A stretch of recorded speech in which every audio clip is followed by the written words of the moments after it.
சகலதையும் துறந்தவர்களுக்கும் காதல் வருமா? இது மிகவும் விசித்திரமான ஒரு செய்தி. அதேபோல பலரையும் அதிர்ச்சியில் ஆழ்த்திய ஒரு செய்தி. காலி பகுதியில் இடம்பெற்ற ஒரு விடயம். இது சம்பந்தமாக இன்றைய தினத்தில் சமூக வலைத்தளங்களில், பிரதான ஊடகங்களில் மிகவும் பரபரப்பான சர்ச்சைக்குரிய செய்திகள் வெளியாகிக் கொண்டிருக்கின்றன. அ ஆரம்பத்திலே நான் கேட்டது போல, "சகலதையும் துறந்தவர்களுக்கு காதல் வருமா?" என்று நான் கேட்டிருந்தேன். காதல் அல்ல, அன்பு அல்ல. இப்போது எல்லா மோகங்களும் அவர்களுக்கு வந்திருக்கிறது என்பதுதான் கவலைக்குரிய விடயம்.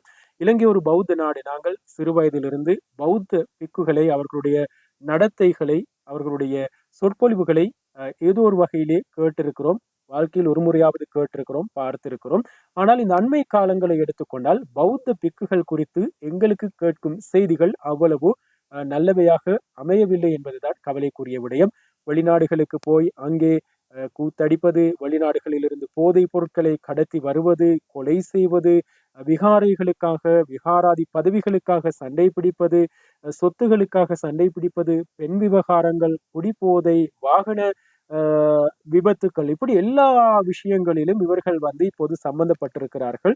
சுகபோகமான வாழ்க்கை, அரசியல், இப்படி நிறைய விஷயங்கள சம்பந்தப்பட்டு இப்போது சர்ச்சையை ஏற்படுத்திக் கொண்டிருக்கிறாங்க. இந்த பட்டியல்ல இப்போது இன்னும் ஒருவர் இணைஞ்சிருக்கிறார். இந்த சம்பவம் காலி பகுதியில தான் இடம்பெற்றிருக்கிறது. காலி பிரதேசத்தைச் சேர்ந்த ஒரு பாடசாலையில் ஆசிரியராக கடமையாற்றிக் கொண்டிருக்கின்ற 33 வயது மதிக்கத்தக்க இளம் பிக்கு குறித்த ஒரு சர்ச்சைக்குரிய விடயம் ஊடகங்களில் இப்போது பரவிக் கொண்டிருக்கிறது. இந்த பௌத்த பிக்கு காலி பகுதியில் இருக்கிற ஒரு பாடசாலையில் ஆசிரியராக கடமையாற்றி வருபவராம். இவ்வாறு ஆசிரியராக கடமையாற்றி வருகின்ற சந்தர்ப்பத்தில் அவருக்கு ஒரு பெண் மீது ஒரு இளம் பெண் மீது காதல் ஏற்பட்டிருக்கிறது. அந்த பெண்ணும் இவருடைய காதலை புரிஞ்சு கொண்டு அவரும் இவரை உண்மையாக காதலிச்சிருக்கிறாங்க. இருவரும் உயிருக்கு உயிராக இருந்திருக்கிறாங்க. ஆனால் இவர்களுக்கு இடையில் ஏற்பட்ட ஏதோ ஒரு கருத்து முரண்பாடு காரணமாக ஒரு 3 மாதங்களுக்கு முன்னர் இந்த பௌத்த பிக்குவை விட்டு அந்த இளம் பெண் பிரிஞ்சு போயிருக்கிறாங்க. காதல் முறிஞ்சிருக்கிறது. இருந்தாலும் தான் உயிருக்கு உயிராக நேசித்த இந்த காதலி இப்படி பண்ணிட்டாளே அப்படின்ற அந்த விரக்தியோடு, கோபத்தோடு, சோகத்தோடு இவர் இருந்திருக்கிறார். அவரோடு மீண்டும் காதலை தொடர்பை ஏற்படுத்திக் கொள்ள முயற்சி செய்திருக்கிறாரு.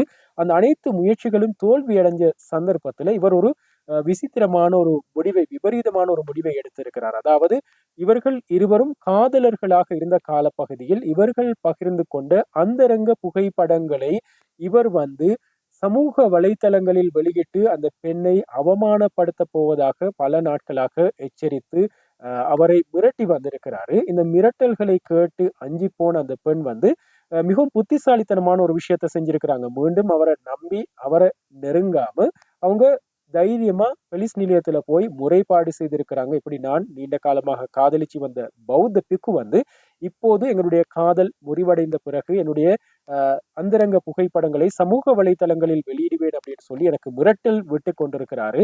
எனவே இந்த பிரச்சனையிலிருந்து என்ன விடுவித்து தாங்க, என்ன பாதுகாத்து தாங்க அப்படின்னு சொல்லி முறைப்பாடு செய்யப்பட்டதை அடுத்து போலீசார் உடனடியாக செயற்பட்ட அந்த பௌத்த பிக்குவை 33 வயது மதிக்கத்தக்க ஆசிரியராக கடமையாற்றிக் கொண்டிருக்கின்ற அந்த பௌத்த பிக்குவை கைது செய்து அவருடைய கையடக்க தொலைபேசியை பறிமுதல் செய்து இப்போது விசாரணைகளை முன்னெடுத்து கொண்டிருக்கிறாங்களா. எனவே இந்த சம்பவம் எங்களுடைய இளைஞர் யுவதிகளுக்கு ஒரு நல்ல பாடமாக இருக்கும் என்று நாங்கள் நினைக்கிறோம். காதலிக்கலாம், அன்பை வெளிப்படுத்தலாம், பாசத்தை வெளிப்படுத்தலாம். ஆனால் இப்படியான விபரீதமான செயல்களில் நீங்க ஈடுபட்டீங்க அப்படின்னு சொன்னா நிச்சயமா சட்டம் உங்களுக்கு எதிராக நடவடிக்கை எடுக்கும். சட்டம் மிகவும் கடுமையான முறையில் நடைமுறைப்படுத்தப்படும்.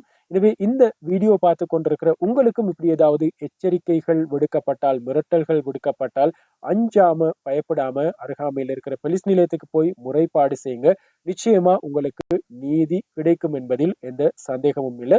அதே போல பிக்குமார்கள் என்று, பௌத்த பிக்குமார்கள் என்று நாங்கள் கருதுகின்ற இவர்களும் கூட எல்லா விடயங்களையும் துறந்தவர்கள் என்று சொல்லப்பட்டாலும் இவர்கள் தாங்களாக விரும்பி இந்த விடயங்கள் அனைத்தையும் துறக்கவில்லை. பெற்றோரின் ஆசை, பிரதேசத்தில் இருக்கிற உறவினர்கள், நண்பர்களுடைய ஆசை காரணமாக சிறு வயதிலேயே விகாரைகளில் கொண்டு போய் சேர்க்கப்பட்டு ஆசைகள் பலவந்தமாக பறித்து எடுக்கப்பட்டவர்கள். எனவே அவர்களும் மனிதர்கள் தான். அவர்களுக்குள்ளும் உண்மையான உணர்வுகள் இருக்கின்றன. அந்த உணர்வுகளின் வெளிப்பாடாக தான் இந்த காதல் சம்பவம் இடம்பெற்றிருக்கிறது. சிறுவயதிலிருந்து எல்லா விஷயங்களையும் விட்டுக் கொடுத்து வந்தவருக்கு இந்த காதலை விட்டுக் கொடுக்க முடியாம போயிருக்கிறது. எனவே அந்த அன்பு காரணமாக, அதிகப்படியான எதிர்பார்ப்பு காரணமாக கூட அவர் இப்படி செய்திருக்கலாம். இருந்தாலும் அவர் செய்த அந்த தவறு காரணமாக இப்போது அவருக்கு எதிராக சட்டம் பாய்ந்திருக்கிறது. அவருக்கு எதிராக சட்ட ரீதியான நடவடிக்கைகள் இப்போது முன்னெடுக்கப்படவிருக்கின்றன.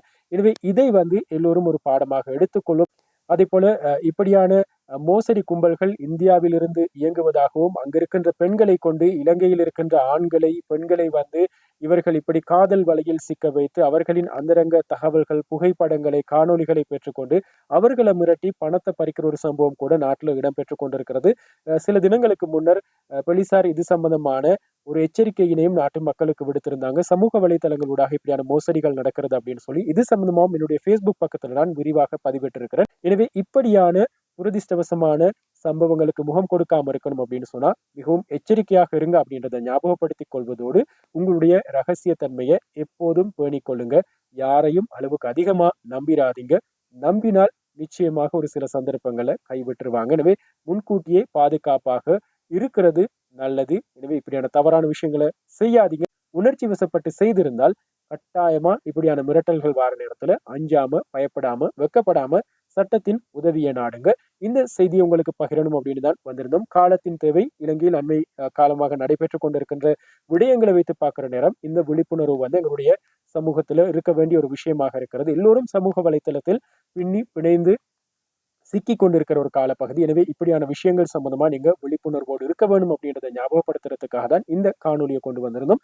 இந்த வீடியோல நாங்க பார்த்த விஷயங்கள் உங்களுக்கு பயனுள்ளதாக இருந்தா, பிடிச்சிருந்தா நீங்க மறக்காம என்னுடைய யூடியூப் சேனலை சப்ஸ்கிரைப் பண்ணிட்டு கூடவே பெல் ஐக்கனையும் கிளிக் பண்ணி வச்சுக்கொள்ளுங்க. அதே போல மறக்காம என்னுடைய Facebook பக்கத்தையும் ஃபாலோ பண்ணி வச்சுக்கொள்ளுங்க. ஆர்ஜே ரமீஸ் என்பது என்னுடைய Facebook பக்கம். டிஸ்கிரிப்ஷன்ல என்னுடைய வாட்ஸ்அப் சேனலோட லிங்கையும் கொடுத்திருக்கிறேன். அதனூடாக என்னுடைய வாட்ஸ்அப் சேனலையும் இணைஞ்சு கொள்ளுங்க. இதே போல இன்னும் ஒரு சுவாரஸ்யமான தகவலோடு, செய்தியோடு நாங்கள் இன்னும் ஒரு வீடியோவுடாக சந்திப்போம்.